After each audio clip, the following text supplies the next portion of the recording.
or 6 inches of water, I would estimate. This is normally a visible dock here. You can also see where the river is going right up into the sidewalk here. The mayor of this city has preemptively called a state of emergency because things are only expected to get worse into tomorrow.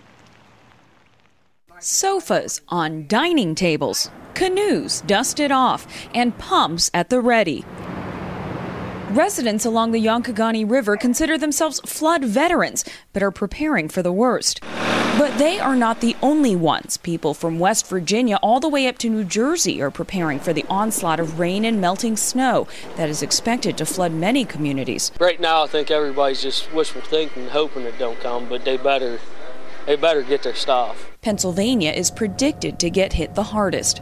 Some of Connellville's residents live just yards from the swelling river, and each of them knows exactly how high the water line has to get to cause real damage. For Patty Firestone, anything over 16 feet means her kitchen gets flooded. We've had fish in the basement, and we see them floating around, so, it doesn't surprise us. When we get the fish in the kitchen, we don't like that. Gene Gallo estimates he's got 18 feet before the river reaches his newly refinished hardwood floors. I have a truck and a strong back and a lot of good friends. That's my only flood insurance. They live downstream of this raging river, being fed by rapidly melting snow in the highlands.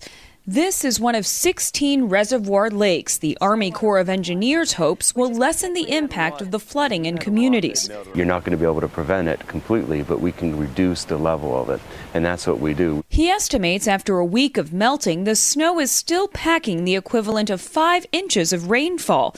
Add to that a rainstorm that will persist through the weekend, bringing 2 to 4 inches.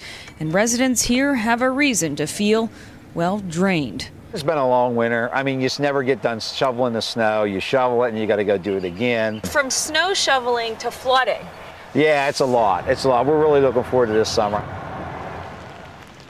Of course he is. I'm standing at the point here in downtown Pittsburgh where 3 rivers join. I want you to take a look at the worst case scenario when there is bad flooding in this city. This was back in 1996, and the flooding back then was historic. And you can see the water from those 3 rivers coming together and lapping right up, almost all the way up to those skyscrapers. That is the worst case scenario. They're hoping for the best here, Bill and Gijo. In fact, the St. Patrick's Day parade is still on schedule.